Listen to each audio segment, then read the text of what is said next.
प्रभु राम देव भगवान अल्लाह खुदा ईश आदि नाम एक ही शक्ति के हैं। वो कैसा है, कहां है, कैसे मिलता है, किसने देखा है? ये प्रश्नवाचक चिन्ह पूर्ण रूप से हटाने के लिए अवश्य सुनिए जगत गुरु तत्वदर्शी संत रामपाल जी महाराज के अमृत वचन, सर्व पवित्र धर्मों के पवित्र शास्त्रों के आधार पर।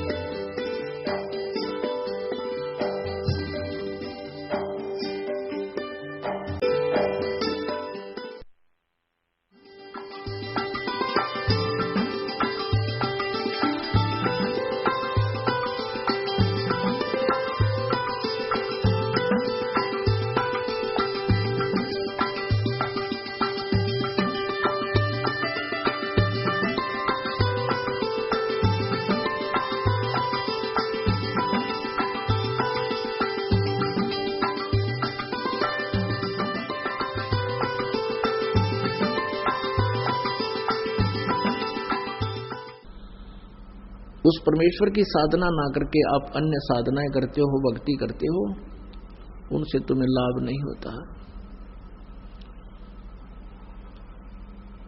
अपनात्माओं, किसी भी संत ऋषि की आप थ्योरी देखो, अपना अनुभव देखो,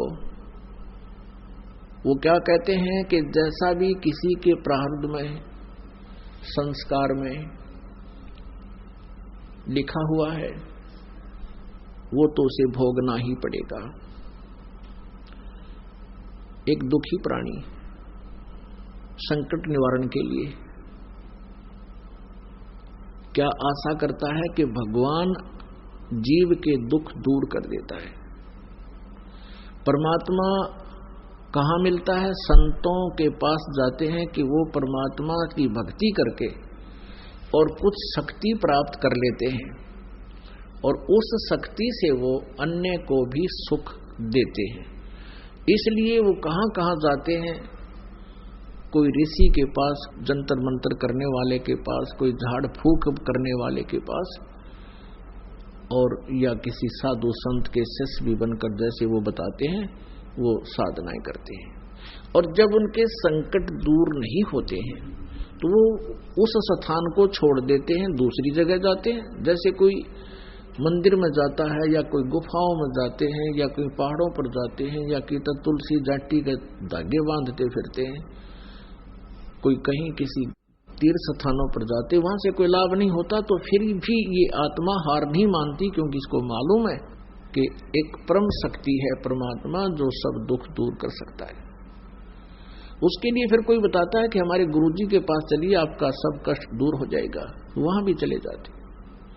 वो ऋषि, गुरुजी, संत, मंडलेश्वर पहले तो उसके संकट निवारण के लिए कोई ना कोई धर्म पूर्ण क्रिया अवश्य बताते हैं। जब उनसे लाभ नहीं होता है तो फिर वो कहते हैं कि बेटा ये तो तुम्हारा प्रारब्ध का कर्म है। प्रारब्ध माने तेरे भाग्य में लिख दिया गया है, तेरी जीवन हिस्ट्री में लिखा गया है, इसको खत्म नहीं कर सकते, ये तो तुझे भोगना ही पड़ेगा। आप किसी भी संत ऋषि के पास जाइए, वर्तमान में भी यही सिद्धांत है उन लोगों का, वो कह देते हैं कि देखो कर्म तो तुमने भोगना ही पड़ेगा, कर्म का दंड दुख जो है तुम्हें भोगना ही पड़ेगा, भक्ति करो आगे जीवन सुखी हो जाएगा। भले पुरुषों, किसी के पैर में कांटा लगा हो और वो किसी से कहे कि देखो मेरे पैर में पीड़ा हो रही है, कांटा लग के गहरा चला गया, टूट गया, अंदर घुस गया, दिखाई नहीं दे रहा बाहर से, तो जानकार व्यक्ति देखकर बता देता है कि तेरे पैर में कांटा लगा है, जिस कारण से तुझे ऐसा है, पीड़ा हो रही है। अब वो व्यक्ति ये कहे कि कांटा तो मैं निकाल नहीं सकता, कांटा तो ये निकल नहीं सकता, अब तू जूता पहन ले, आगे कांटा नहीं लगेगा, आगे कांटा नहीं लगेगा। क्या ये संभव है? कांटा लगे पैर में जूता कभी नहीं पहना जा सकता। कांटा निकले, पीड़ा नष्ट हो, फिर जूता पहनेगा वो व्यक्ति इस डर से पहनेगा कि कहीं फिर जूता निकाल दिया और जूता ना पहना तो फिर से वो पीड़ा ना हो जाए, कांटा ना लग जाए। तो जिनके ऊपर आपत्तियां संकट आए हैं, प्रारब्ध के हों चाहे तीन ताप के हों, उनको न तो ये देवता ठीक कर सकते हैं, न श्री ब्रह्मा, श्री विष्णु, श्री शिव जी उन तीन ताप और श्राप आदि और प्रारब्ध के कर्म को ये नाश नहीं कर सकते। न ब्रह्म कर सकता, यह सरपुरुष नहीं कर सकता, न ये परब्रह्म कर सकता जिसको अक्षर पुरुष कहा। गीता जी अध्याय नंबर 15 के श्लोक नंबर 16 और 17 में तीन प्रभु बताए।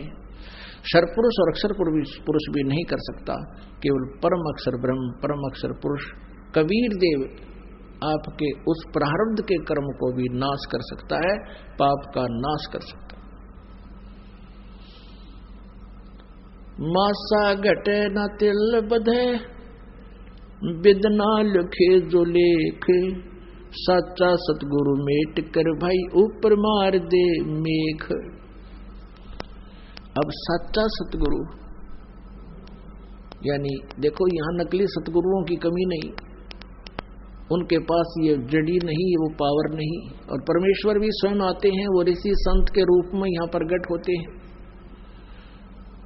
उस समय सतगुरु रूप में ही होते हैं वो, और वो हमारे प्रारब्ध के पाप का दंड का नाश करके हमें सदा के लिए सुखी कर देते हैं, फॉरएवर नष्ट कर देते हैं उस किस्मत में लिखे हुए दुख को।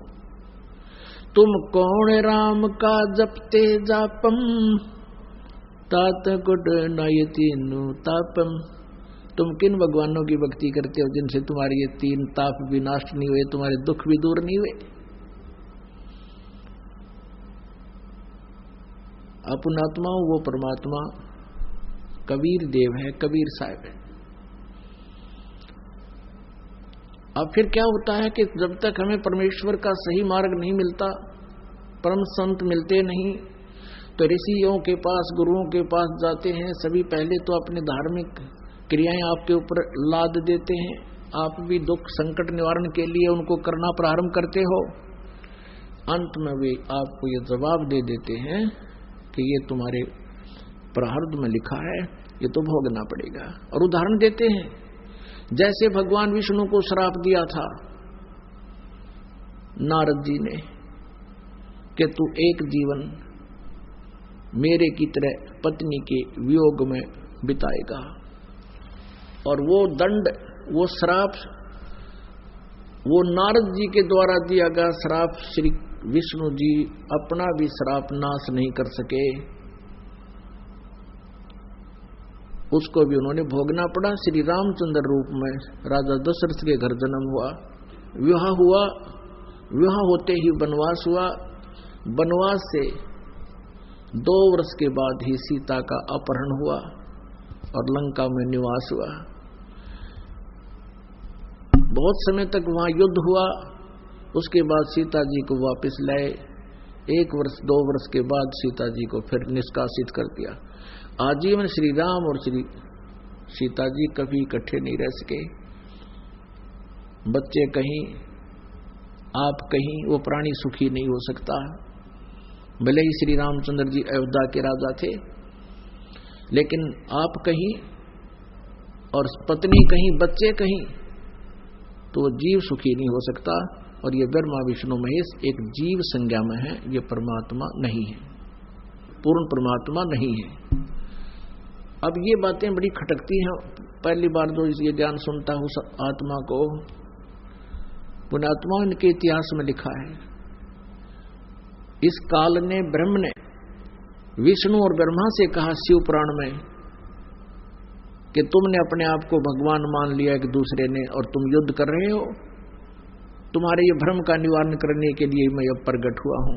उनके बीच में जो ब्रह्मा और विष्णु लड़ रहे थे, बीच में स्तंभ खड़ा कर दिया, एक पिलर लिंग खड़ा कर दिया, चमकदार बहुत बड़ा खंबा।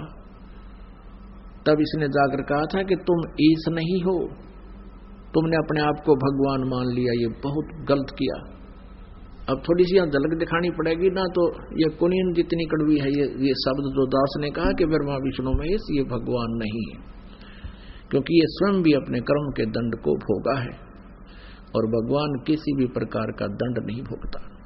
वो तो पाप नाशक है, उनको तो दंड हो ही नहीं सकता, लेकिन दूसरों का भी वो, अपने आश्रितों का भी वो पाप नाश कर सकते हैं। अब आपको दिखाते हैं श्री शिव पुराण। एक समय श्री ब्रह्मा जी और श्री विष्णु जी में इस बात पर युद्ध हो गया। श्री ब्रह्मा जी गए विष्णु जी के पास उनके लोक में, और विष्णु जी आराम से शेष नाग की सैया पर विश्राम कर रहे थे। लक्ष्मी जी उनके पास बैठी थी और भी बहुत से उनके गण पार्षद साथ में थे। ब्रह्मा जी वहां पर पहुंचे और विष्णु जी ने ब्रह्मा जी को खड़ा होकर सत्कार नहीं दिया, तो ब्रह्मा जी ने कहा कि मैं तेरा बाप आया हूं, मैं सबका उत्पत्ति करता हूं, मैं ब्रह्मा हूं, और विष्णु तू मेरा पुत्र है, तू मेरे आए हुए का सत्कार नहीं करता, तेरे में अभिमान हो गया है, तेरी बुद्धि ठिकाने लानी पड़ेगी। अब विष्णु जी कहने लगा कि मैं तेरा बाप हूं, तू मेरे नाभि कमल से उत्पन्न हुआ है, तू अपने आप को कैसे सबका कर्ता मानता है? मैं हूं सबका कर्ता। कहने का भाव ये है कि मैं तेरा बाप हूं, का मैं तेरा बाप, दोनों भगवान लड़ पड़े। पुण्यात्माओं, ये इतिहास दास अपनी तरफ से नहीं, लोकवेद नहीं सुना रहा, ये इनके इतिहास में लिखा हुआ सत्य ज्ञान सुना रहा। अब इस सत्र की बुद्धि तो चौथी पांचवी कक्षा के बालका की हुआ करे, और वो बच्चे झगड़ रहे होते हैं, टीचर उनको बुलाता है, क्यों झगड़ रहे हो, इधर आओ, क्या कारण है तुम झगड़ रहे हो? वो बताते हैं जी यूं ने बोला मैं तेरा बाप है, दूसरा कहता ना जी पहले यूं बोला मैं तेरा बाप है, और दोनों आए कमीज पाट रखे एक दूसरे ने पकड़ के। इसी सत्र की बुद्धि के ये भगवान, ये जिनको हम भगवान कहते थे ब्रह्मा और विष्णु जी, आपके समक्ष करते हैं, देखना इन्हीं के इतिहास में। और इनकी पूजा करके हम अपने आप को अपना मोक्ष चाहते थे, यही हम भ्रम रहे थे। ये देखिएगा शिव महापुराण हिंदी टीका सहित भाग 1, खेमराज श्री कृष्ण दास प्रकाशन से प्रकाशित है। इसके अनुवाद करता है विद्यावृद्धि पंडित ज्वाला प्रसाद जी मिश्र कृत हिंदी टीका सहित, खेमराज श्री कृष्ण दास प्रकाशन बंबई। इसके देखिएगा यहां से विद्वेश्वर संहिता, ये विद्वेश्वर संहिता है, ये 11 पृष्ठ पे शिव पुराण, ये विद्वेश्वर संहिता है, भाग 1 अध्याय 6। नंदी केश्वर बोले, भगवान शिव का वाहन नंदी केश्वर, नंदी केश्वर बोले, हे योगिंद्र, आगे एक समय विष्णु भगवान शेष सैया पर अपने गरुड़ आदि पार्षदों से संयुक्त लक्ष्मी सहित शयन करते थे, लेटे हुए थे। उस समय ब्रह्म ज्ञानियों में श्रेष्ठ, देखिए लेखक की बुद्धि, कहता ब्रह्म ज्ञानियों में श्रेष्ठ ब्रह्मा जी अपनी इच्छा से, अब ब्रह्म ज्ञानी का ज्ञान देखियो आगे ब्रह्मा जी का, अपनी इच्छा से ही वहां आए और सब प्रकार सुंदर सेज पर शयन करते हुए, सब प्रकार सुंदर सेज पर शयन करते हुए कमल लोचन श्री विष्णु जी से पूछने लगे, तुम कौन हो? ब्रह्म ज्ञानी ने नहीं पता तुम कौन हो, और वह मिलन जा रहा, तुम कौन हो? मुझे देखकर अभिमानी पुरुष के समान शयन करते हो, सो रहे हो। हे वत्स, ब्रह्मा जी कहते विष्णु को, हे वत्स, हे बेटा उठो, देखो मैं तुम्हारा स्वामी आया हूं। आए हुए गुरु को देखकर जो अभिमान करता है, उस द्रोही मूड का प्रायश्चित होना उचित है, यानी उसकी बुद्धि ठिकाने लानी चाहिए। यह सुनकर विष्णु जी के अंतर में तो क्रोध हुआ, अंदर तक गुस्सा हो गया, पर ऊपर तेने दिखाया मैं छो मना रहा, गुस्सा नहीं कर रहा हूं, और बोले, परंतु बाहर से शांत रहे और बोले, हे वत्स, विष्णु जी बोले ब्रह्मा को, बेटा तुम्हारा मंगल हो, बैठो इस आसन पर विराजो। इस समय तुम्हारे नेत्र कुटिल यानी आंख क्यों टेढ़ी होगी, आंखें क्यों तने लाल कर रखी हैं, और मुख वक्र और मुंह क्यों टेढ़ा कर रहा है तू, क्यों हो रहा है? ब्रह्मा जी बोले, हे वत्स विष्णु, ब्रह्मा जी बोले, बेटा विष्णु, तुमको समय के प्रभाव से अभिमान है। हे पुत्र, मैं तुम्हारा रक्षक और जगत का पिता मैं हूं। विष्णु जी बोले, ये सब जगत मुझ में स्थित है, तुम चोर के समान किस प्रकार अपना कहते हो? तुम मेरी नाभि कमल से उत्पन्न हुए हो, इससे मेरे पुत्र हो। विष्णु जी कहे, मेरी नाभि कमल से उत्पन्न हुआ, इसलिए तू मेरा पुत्र है, और मुझे पुत्र कहना व्यर्था है। नंदीकेश्वर बोले, इस प्रकार ब्रह्मा विष्णु दोनों ही रजोगुण से मुग्ध होकर विवाद करने लगे।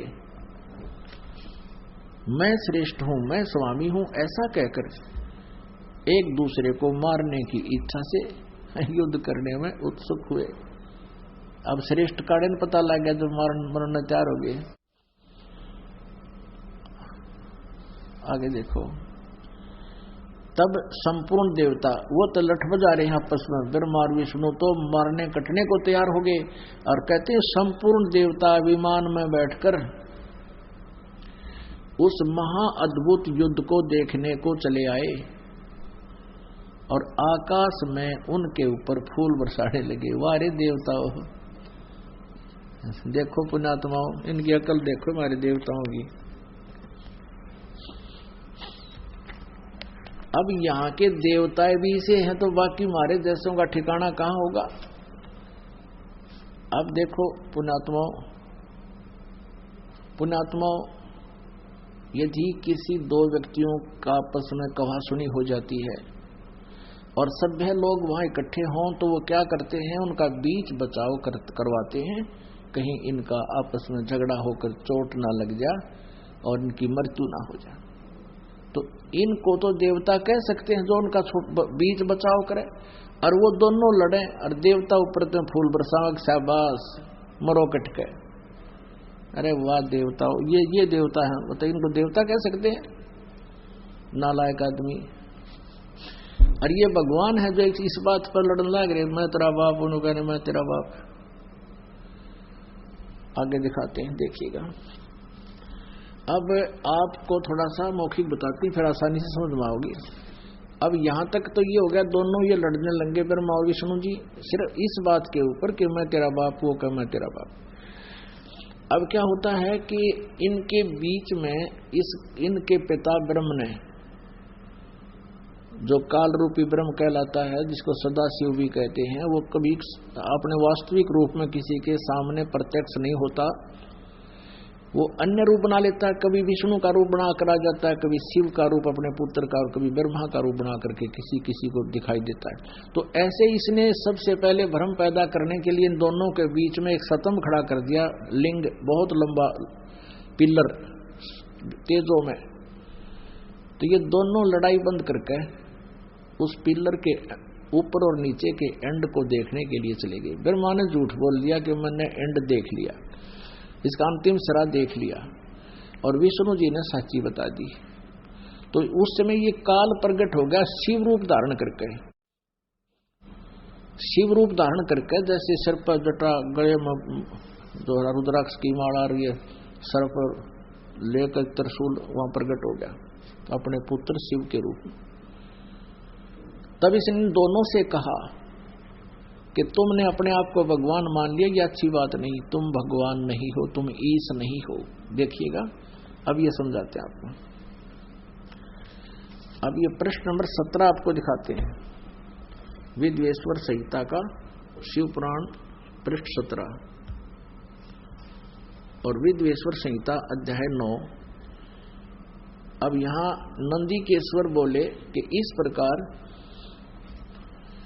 भगवान ने उन नम्र हुए ब्रह्मा और विष्णु पर अनुग्रह करके उनके युद्ध में जो परस्पर उनकी सेना मारी गई थी, उस सब को अपनी शक्ति से जीवित कर उठाया। उन दोनों की अज्ञानता और वैर को दूर करने के अर्थ उन दोनों की अज्ञानता, विष्णु और ब्रह्मा की अज्ञानता और वैर को दूर करने के अर्थ दोनों से कहा। ये सुनिए, ये सुनने की बात है 17वें पृष्ठ पे। अब ये काल इनका पिता कहता है मेरे सकल और निष्कल भेद से दो स्वरूप हैं, परंतु और ईश्वर नहीं, और कोई ईश्वर नहीं है। ये काल कहता मैं ही सब कुछ हूं, इस कारण उनके दो रूप नहीं हो सकते। पहला सतम रूप यानी पिलर, पहला सतम रूप और पीछे मूर्तिमान रूप धारण किया।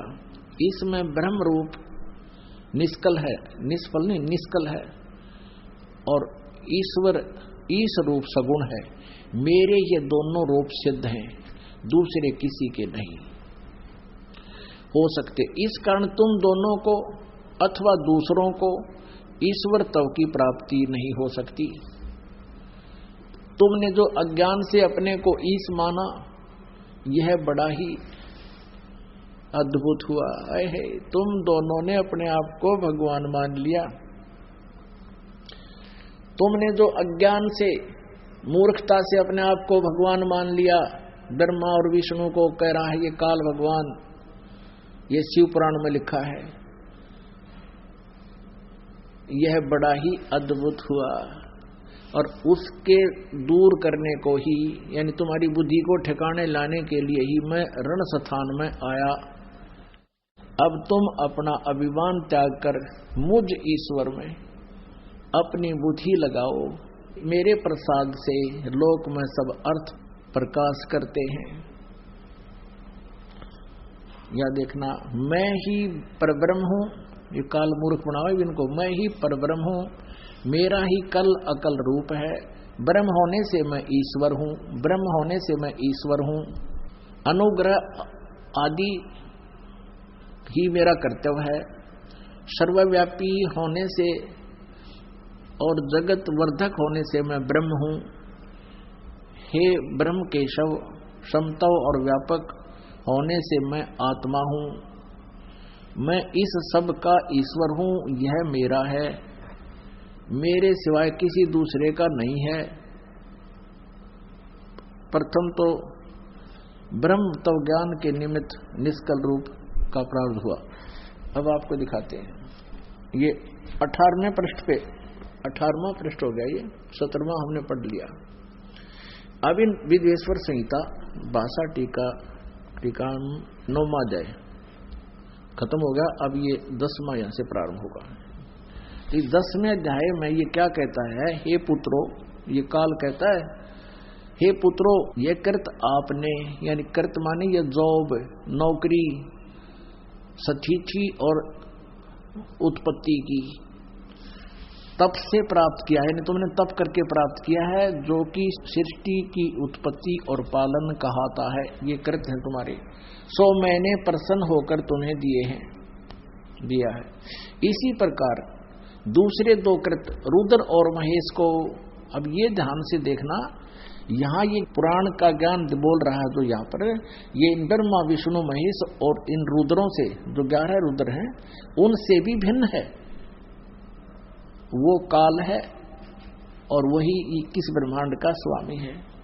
महेश को प्रदान किए हैं, परंतु अनुग्रह कृत कोई भी पाने को समर्थ नहीं है। अब ये जो ब्रह्मा जी, विष्णु जी और शिव जी और महेश को कह रहा है कि इनको भी मैंने ही एक एक विभाग दिया है और इन सभी ने तप करके प्राप्त किया है। वो चौथा यानी 5वां कौन है, वो काल है। और वो यहां भी कह रहा है कि मेरा एक ओम अक्षर है, नथिंग एल्स।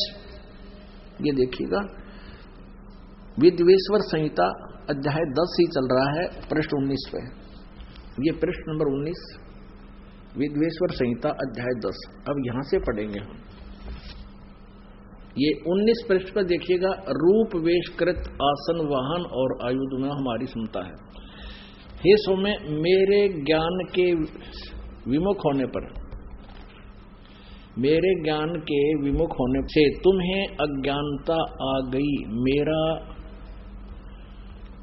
ज्ञान होने से ऐसा नहीं होता। ज्ञान और रूप महेश के तुल्य हो जाता है। इस कारण इस ज्ञान की सिद्धि निमित्त ओंकार नामक मंत्र जप करो। यह अभिमान दूर करने वाला है। सोई निज मंत्र उपदेश करते हैं। यह ओंकार मेरे मुख से उत्पन्न होने से मेरे ही रूप का बोधक है और महामंगल करने वाला है। यह वाचक है, मैं वाच्य हूं। यह मंत्र मेरा आत्मा है। उसके स्मरण करने से मेरा स्मरण होता है। अब ध्यान से देखना, ये ओम काल का मंत्र है और ये ब्रह्मा विष्णु महेश काल के पुत्र हैं। ये सिद्ध हो रहा है। उत्तर की ओर मुख से अकार, पश्चिम के मुख से उकार, दक्षिण के मुख से मकार, पूरब के मुख से बिंदु, मध्य के मुख से नाद उत्पन्न हुआ है। इस प्रकार 5 प्रकार से यह निर्गत हुआ। सब एक होकर ओम ऐसा एक अक्षर हो जाता है। गीता जी अध्याय नंबर 8 के श्लोक नंबर 13 में भी यही गीता ज्ञानदाता श्री कृष्ण में बोल रहा है। ये काल ओम इति एकाक्षरम ब्रह्म व्यवहारण माम अनुसमरण यह प्रयाति तदंदेहम सयाति परमाम गतिम।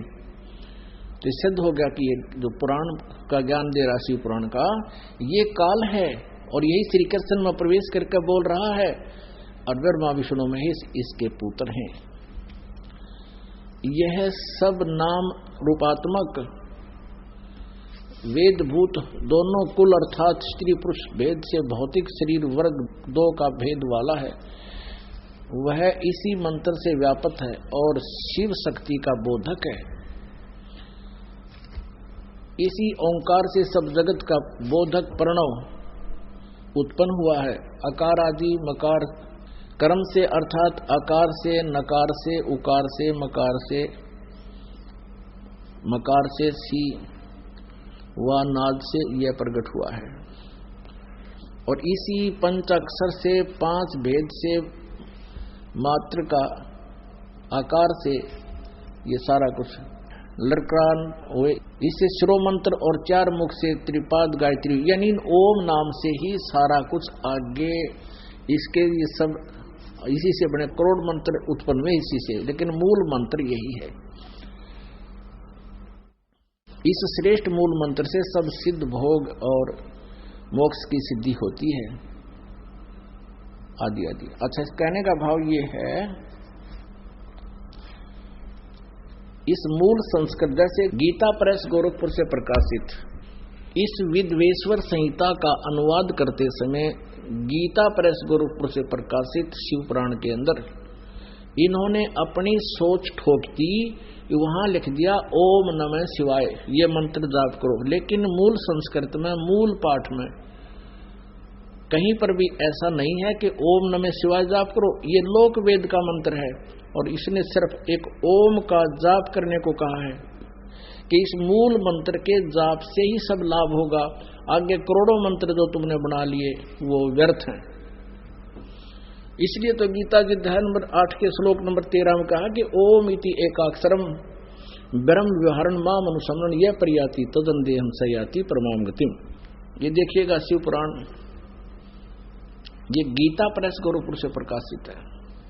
संपादक हनुमान प्रसाद पोदार और ये प्रकाशक मुद्रक है गीता प्रेस गोरखपुर। ये है विद्वेश्वर संहिता श्री शिव पुराण, वही गीता प्रेस गोरखपुर से प्रकाशित है। पृष्ठ नंबर 24 पे ये ब्रह्मा और विष्णु के बीच में इस काल भगवान ने एक स्तंभ खड़ा कर दिया, ये पिलर यानी लिंग खड़ा कर दिया और इसका भेद ये नहीं पा सके। फिर वो खुद प्रकट होकर इनको समझाने लगा।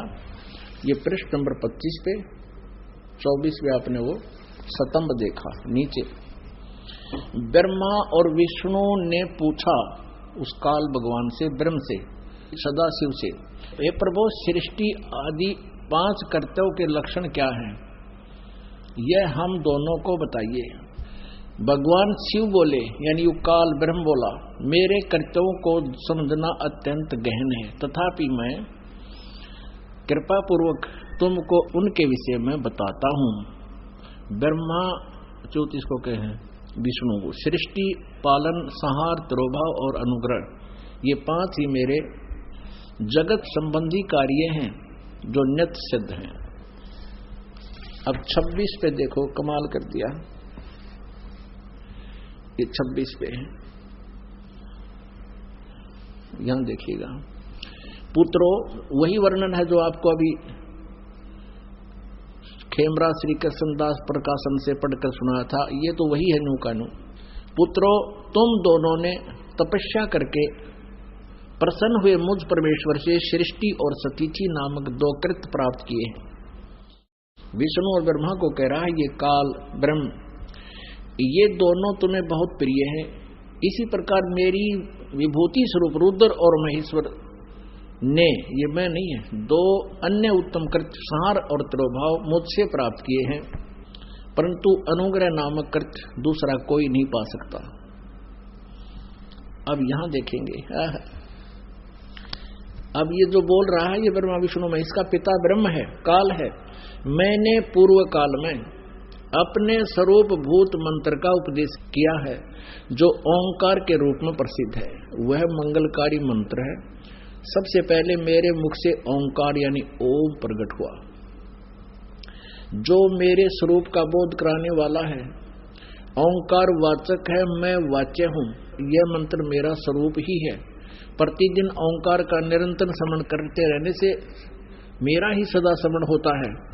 मेरे उत्तरवर्ती मुख से अकार का, पश्चिम मुख से उकार का यानी ए और ऊ, दक्षिण मुख से मैं मकार का, पूर्ववर्ती मुख से बिंदु का तथा मध्यवर्ती मुख से नाद का प्राकट्य हुआ है। इस प्रकार 5 अवयवों से युक्त ओंकार का विस्तार हुआ है और इन सभी अवयवों से एकीभूत होकर प्रणव ओम नामक एक अक्षर हो गया। गीता जी धर्मराठ के श्लोक नंबर 13 में गीता ज्ञानदाता भी यही काल है, ब्रह्मा विष्णु महेश का पिता है। वो कहता है ओम इति एकाक्षरम ब्रह्म विवहारण माम अनुसमरण यह प्रयाति तदंदेहम सयाति परमाम गति। तो ये एक इन 5 अवयवों से आकार ए ओ मैं बिंदु आदि से मात्रा से एकीभूत होकर के ये ओम ऐसा नामक एक अक्षर हो गया और ये मेरा मंत्र है। अब इन्होंने यहां गलती की है, देखो इसने स्पष्ट कर दिया। देखो अकार से उत्तरवर्ती मुख से अकार माने ए और पश्चिम मुख से ऊ, ए ऊ मैं, इससे मिलकर और बिंदु और मात्रा से मिलकर ये 5 इन सभी अवयवों से, इस प्रकार 5 अवयवों से युक्त ओंकार का विस्तार हुआ और इन 5 मंत्रों से एकीभूत होकर के ये एक ओम अक्षर हो गया। और ये अपनी अज्ञानता से अनुवाद करता क्या कहता है कि मकार आदि कर्म से प्रकाश में आया है, वह अकार आदि कर्म से, ये अनुवाद गलत कर रहा है। वह अकार आदि कर्म से और मकार आदि कर्म से प्रकाश में आया है। ओम नमः शिवाय ये पंचाक्षर मंत्र है। ये ओम नमः शिवाय ये अनुवाद करता की अपनी अज्ञानता है। मूल पाठ में ये कहीं ओम नमः शिवाय मंत्र नहीं है, केवल ये कहता है कि इन 5 अक्षरों से इन सभी अवयवों से एकीभूत होकर इस प्रकार ये 5 अवयवों से युक्त ओंकार का विस्तार हुआ। ये अकार मकार तो ये कही रहा है, यहाँ से इन 5 से मिलकर ये एक अक्षर हो गया, नथिंग एल्स। ये ओम नमः शिवाय ये कोई मंत्र नहीं है, ये गलत। इसका जाप करके हम शास्त्र विरुद्ध साधना करके अपनी सारा जीवन व्यर्थ कर जाते हैं इन भ्रमित लोगों के द्वारा। हमने हिंदी पढ़ते रहे, हिंदी में ये मंत्र मिल गया, इसका रगड़ा लगा दिया। ये शास्त्र विधि त्याग कर मनमाना आचरण होने से यूजलेस है, ये मंत्र नहीं करना चाहिए। अपने आत्माओं आपको पता चलेगा, आप शिक्षित हो, अपने सामने आप समक्ष देख रहे हो कि आप जी जो साधना करते थे वो गीता जी अध्याय नंबर 16 के श्लोक नंबर 23 में कहा कि शास्त्र विधि त्याग कर जो मनमाना आचरण करते हैं उनकी न तो गति होती है, न कार्य सिद्धि होती है, न उनका कोई सुख प्राप्त होता है, यूजलेस। तो ये ओम नमः शिवाय, ओम भगवते वासुदेव नमः, अण्यम नमः, यू एवं नमः, ये बकवाद है सारी। केवल एक ओम मंत्र है, ये ब्रह्म का है। और बाकी जो कमलों को खोलने के वो मंत्र अलग से हैं, उनकी क्रियाएं अलग हैं जो हमारे कमलों से हमें बरी करेंगे, हम वो मंत्र भी इन्हीं में से हैं। अब ये मूल संस्कृत आपने देखा, खेमरा श्री कृष्ण दास प्रकाशन बंबई से आपको मूल संस्कृत भी दिखाएंगे, उसमें कहीं भी ऐसा नहीं लिखा है कि उसमें ओम नमः शिवाय का जाप का संकेत हो। ये देखिए, ये वही पुस्तक है श्री शिव पुराण जो आपको पहले दिखा रहे थे, इसमें सारा संस्कृत भी साथ में है। विद्वेश्वर संहिता भाग 1 अध्याय 10 का हम पढ़ रहे हैं 19 पृष्ठ पे। इस कारण से ज्ञान की सिद्धि के निमित्त ओंकार नामक मंत्र जाप करो। इस ओंकार नाम के मंत्र का आगे फिर विशेषण बताया है कि यह वाचक है और सोई निज मंत्र उपदेश करते हैं। यह ओंकार मेरे मुख से उत्पन्न होने से मेरे ही रूप का बोधक है और महामंगल करने वाला है। यह वाचक है, मैं वाच्य हूँ। यह मंत्र मेरा आत्मा है, इसके समण से मेरा समण होता है। यहाँ स्पष्ट लिखा है, उत्तर की ओर मुख से आकार ए, पश्चिम की मुख से उकार यानी ऊ, और दक्षिण के मुख से मकार यानी मैं, पूर्व के मुख से बिंदु और मध्य के मुख से नाद उत्पन्न हुआ है। इस प्रकार यह 5 प्रकार से वह निर्गुत हुआ, वह सब एक होकर ओम ऐसा एक अक्षर हो जाता है। इसमें कहीं और नहीं है ओम नमः शिवाय। ये मूल संस्कृत देख लो, ये 19वां है। एकीभूत होकर के ओम इति एकाक्षरम अभवत, कितने भी इसमें ओम नमः शिवाय आप नहीं पाओगे। आप देवनागरी लिपि को खूब पढ़ सकते हो, इसमें कहीं भी ओम नमः शिवाय नहीं है, कहीं पर भी नहीं। यहाँ अकार आदि कर्म से और मकार आदि कर्म से ये केवल यही एक ओम मंत्र होता है। ओम ये एक अक्षर होगा 5 अक्षरों से मिलकर। अपने आत्माओं, इस मनुष्य जीवन की कोई कीमत नहीं है। परमात्मा ने बताया है, कबीर परमेश्वर जी कहते हैं, कहता हूं कहीं जात हूं, कहूं बजा के ढोले, श्वास जो खाली जात है भाई 3 लोक का मोल। कहता हूं कहीं जात हूं, कहूं बजा के ढोले, श्वास जो खाली जात है ये 3 लोक का मोले। एक मंत्र आप करते हो सतनाम का, जो आप जी को प्रदान किया जाता है। अब से पहले ये मंत्र किसी के पास नहीं था, सतनाम मंत्र। और ये पंथ चल रहे हैं, राधा स्वामी, धन धन सतगुरु, जय गुरुदेव, आगरा ये मथुरा वाला, और उसी से ये राधा स्वामी ठाकुर जी महाराज थे। ये सारे एक ही कुएं का जल है, सब भ्रमित पंथ हैं, काल प्रेरित हैं। काल के जाल में फंसाने का ये पक्का षड्यंत्र है इनका। इनको सतनाम का भी पता नहीं, सतनाम के वस्तु है। इनकी एक पुस्तक है सारवचन राधा स्वामी वार्तिक, और वो उसका संग्रह बताते हैं कि परम धनी जिसको ये राधा स्वामी पंथ का प्रवर्तक मानते हैं, श्री शिवदयाल जी आगरा वाले, पन्ना गली वाले, उनके वचनों का संग्रह है और 150 वर्ष से वो संग्रहित हैं। और उसके बाद 1902 में इसका जो है ना बुक रूप में छपवाई गई। 1902 से लेकर आज तक 109 वर्ष हो गए, और उस अज्ञान को ये भोली आत्मा रटते आ रहे हैं।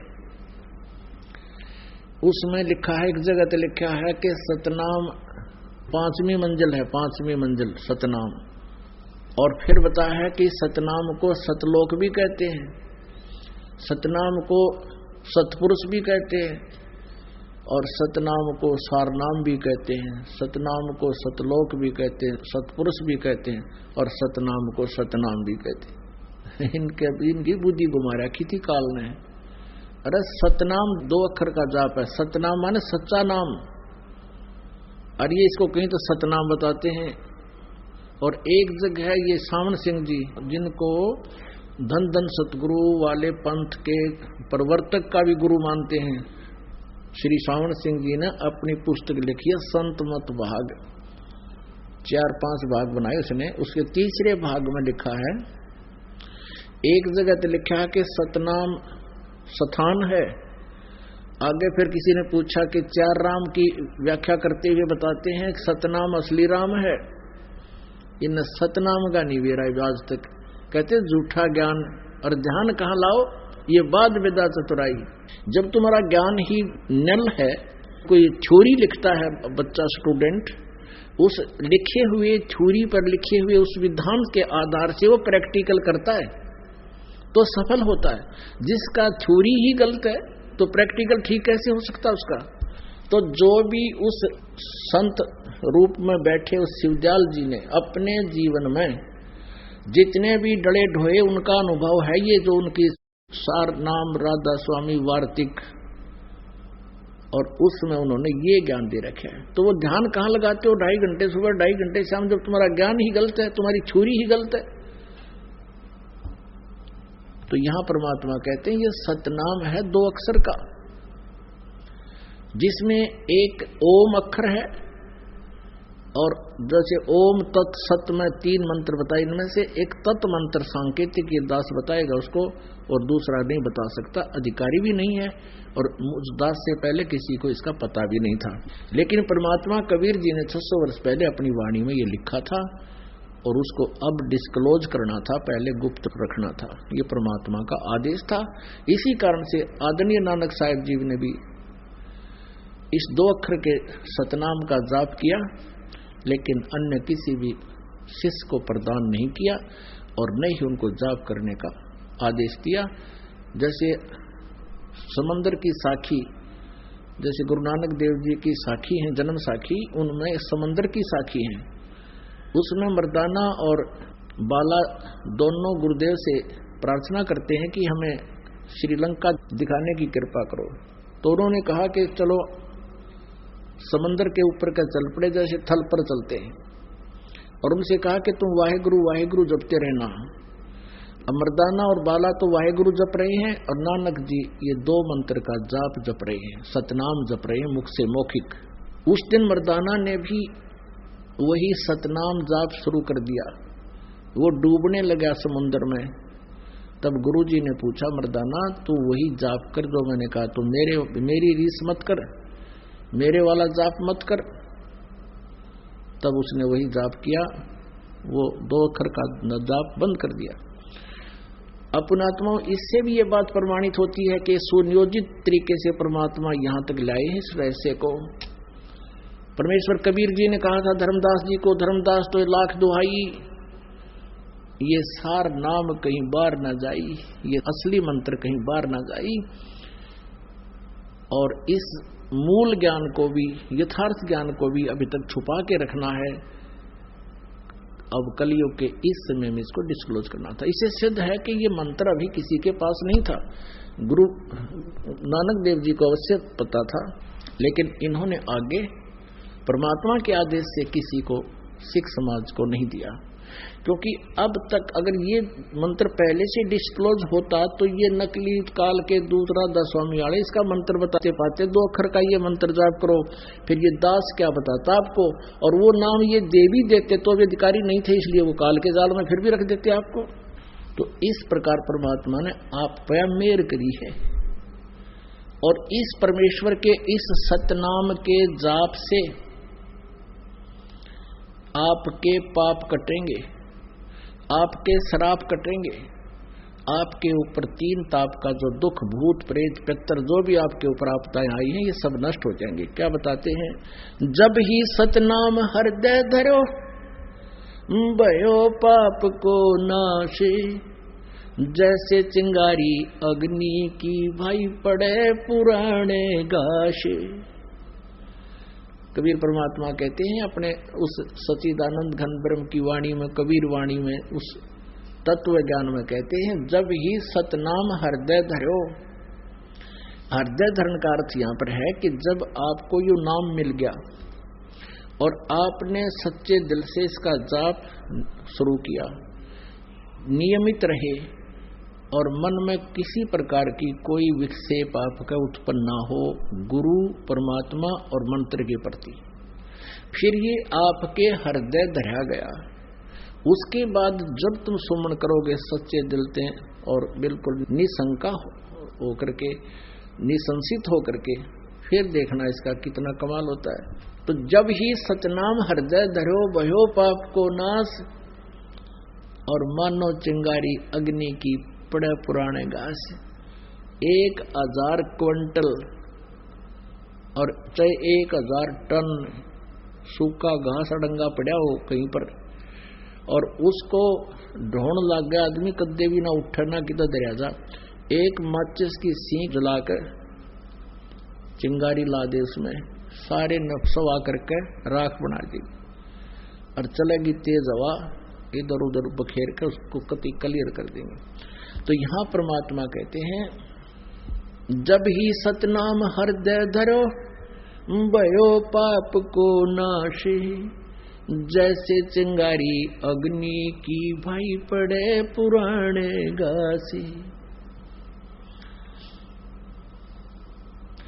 जैसे सूरज के आगे बदरा ऐसे कर्म छयारे, प्रेम की पवन करे चत मंजन फिर झलके तेज नयारे। जैसे सूरज के आगे बादल ऐसे कर्म छयारे, जैसे सूर्य के सामने काले काले घोर बादल छा जाते हैं, उसका प्रकाश धीमा पड़ जाता है, ऐसे आप आत्मा और परमात्मा के बीच में हमारे पाप कर्मों के बादल छाए हैं। क्या बताया है कि जैसे सूरज के आगे बदरा ऐसे कर्म छयारे, प्रेम की पवन कर चतुमंजन फिर झलक तेज नयारे। अपना आत्माओं आपने उपदेश भी ले लिया, आप जाप शुरू करो सच्चे दिल से मर्यादा में रहकर।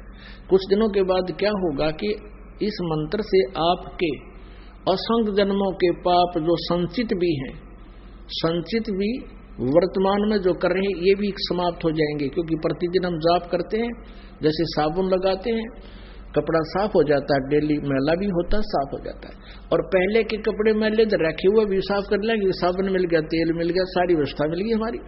तो पहले के संचित और प्रारब्ध और क्रियमान इन तीनों कर्मों का इस सतनाम के जाप से नाश होगा। कैसे होगा? कि जब आपके पाप कुछ कम हो जाएंगे, इस लगे रहोगे। जैसे कि आपने देखा हो ये मोटर मैकेनिक होया करें, उनके कपड़े इतने मैले हो जाते हैं, उनके कलर का नहीं पता ये कौन से कलर का है, और फिर उसको कोई साफ करने लगे तो 2, 4, 10 बार साबुन लाने से तो उसका थोड़ा थोड़ा सा मैल और वो कपड़ा दिखने लगेगा, ये कपड़ा भी है कि मैं और अड़ंगा है। और फिर उसको बार बार फिर धोएंगे, साफ करेंगे, तो धीरे धीरे साबुन से ना होगा तो पेट्रोल से ड्राई क्लीन करेंगे तो वो कपड़ा साफ होगा। तो ऐसे ही पुण्यात्माओं, हमने कहते हैं योगन योगन की वासना हुई इकट्ठी आने, निर्मल कैसे होवेगा तेरे सतगुरु लगे ना काने। युगन युगन की वासना, युगों युगों के इतने पाप कर्म हो गए इकट्ठे आने, और निर्मल कैसे होगा कोई सतगुरु तत्वदर्शी संत परम संत तुझे मिला नहीं, वो सतगुरु लगे नहीं कान, यानी उनके वचन सुनने को नहीं मिले। और जब आपके हृदय में फिर कुछ दिनों के बाद क्या होगा, आपके हृदय में एक ऐसी पवित्र प्रेम उत्पन्न होगा भगवान के प्रति। पहली बार तो आप सत्संग सुनते हो, 2-4 बार तो ये ज्ञान सुनने को भी अच्छा नहीं लगता, धीरे धीरे आपको इतना आनंद आओगा फिर, क्योंकि जैसे मलेरिया के बुखार में जवर में इंसान को, व्यक्ति को खाना भी कड़वा लगे, सेब संतरे भी कड़वे लगते हैं, टेबलेट खाने से यानी कड़वी टेबलेट ही खानी पड़ती है। कहाँ तो वो रोटी भी खाना नहीं चाहता, वो भी कड़वी लग रही है, उस कड़वी को मीठा बनाने के लिए कड़वी टेबलेट ही खानी पड़ती है, कुनीन खानी पड़ती है, न चाहते हुए भी खानी पड़ती है। तो ऐसे इस ज्ञान को और फिर मंत्र के मिल जाने पर सुमन उसके ऊपर विशेष कसक से जाप करने को आपने न चाहते हुए कुनीन की तरह खाना ही पड़ेगा, करना ही पड़ेगा। तो प्रारंभ में आपको मजबूरी सी होगी कि ये तो बता दिए इतने मंत्र गुरु जी ने, ये कैसे होंगे। अरे सुबह से लेकर शाम तक मजदूर कस्सी बजावे, किसान हल जोता है, सारा दिन फद्दर फद्दर पता नहीं कहाँ तक पहुंच जाते हैं। क्या भगवान का बैठ कर चलते फिरते मंत्र नहीं कर सकते हम? कुछ दिनों के बाद फिर इस मंत्र के बिना आपका दिल भी नहीं लगेगा। तो जैसे बुखार किसी को हो, जबर हो गया है, तो प्रारंभ में उसको रोटी भी अच्छी नहीं लगती, कुनीन खाने से, कड़वी कुनीन ही खाने से, न चाहते हुए भी खाने से, फिर कुछ दिनों के बाद उसका जबर ठीक हो जाएगा। फिर वही मीठी वस्तु आपको जो पहले कड़वी लगती थी भोजन, अब वो स्वादिष्ट लगेगा। अब जैसे परमात्मा कहते हैं, कबीर पिछले पाप से हरि चर्चा ना भावे, कै ऊँग कै ऊठ चले ना और बात चलावे। तुलसी पिछले पाप से हरि चर्चा ना भावे, जैसे जबर के बेग ते भाई भूख विदा हो जावे। तो ऐसे आत्मा के ऊपर पाप कर्मों का जबर हो गया, और इस जबर का नाश करने के लिए ये कड़वी टेबलेट, ये सत्संग वचन जो आज तक आपने सुने नहीं, एक बार तो विद के हद में इस ज्ञान को सुनकर, एक बार तो ऐसा है जैसे जीभ के ऊपर कुनीन रख दी, ये बताते हैं ब्रह्मा विष्णु महेश से ऊपर कोई और शक्ति है, लेकिन इस कुनीन को आपने खाना चाहिए, इस तत्व ज्ञान को सुनते रहना चाहिए। फिर क्या होगा, कुछ दिनों के बाद ये मंत्र आपको दिया जाता है, तो कुछ दिन तो भक्त आते हैं, शिकायत प्रार्थना करते हैं कि सतनाम चलता नहीं, ज्यादा नहीं होता। कुछ दिनों के बाद आप इसको चलाते रहो धक्का सा करके, कुछ दिन फिर अपने आप चलेगा, आपको बहुत आनंद आएगा। फिर आपकी आंखों में आंसू आने शुरू हो जाएंगे, भगवान की जरा सी भी चर्चा होगी। तो क्या बताते हैं, युगन युगन की वासना हुई इकट्ठी आने, निर्मल कैसे होएगा तेरे कोई संत लगे ना कान। जब संत आपके कान लग जाएंगे, यानी सतगुरु मिल जाएगा, फिर क्या होगा, जैसे सूरज के आगे बदरा ऐसे कर्म छयारे, प्रेम की पवन करे चितमंजन फिर झलके तेज नयारे। आपको बताया ना कि जैसे 1000 टन घास फूस पड़ा हो अड़ंगा, एक माचिस की सीख लगा दे, सवा हो गया, तेज हवा चल इधर उधर बना कर ऐसे फेंक दिया, कहीं गया। तो क्या बताते हैं कि असंख्य जन्मों की वासनाएं तुम्हारे पाप कर्मों को परम संत से प्राप्त उस सतनाम के मंत्र से सभा कर दिया जाएगा, और फिर प्रेम की पवन करे चितमंजन झलके तेज नयारे। फिर आंखों में भगवान के प्रति वो प्रेम जागेगा, आंखों से आंसू चलेगी, वह प्रेम की पवन चलेगी, इन बादलों को जो बीच में बादल अड़े हुए हैं कर्मों के, उनको फेंक देगी, तितर बितर कर देगी, और फिर आपकी आत्मा निर्मल होगी, सतलोक प्राप्ति होगी। बोलो सतगुरुदेव की जय हो।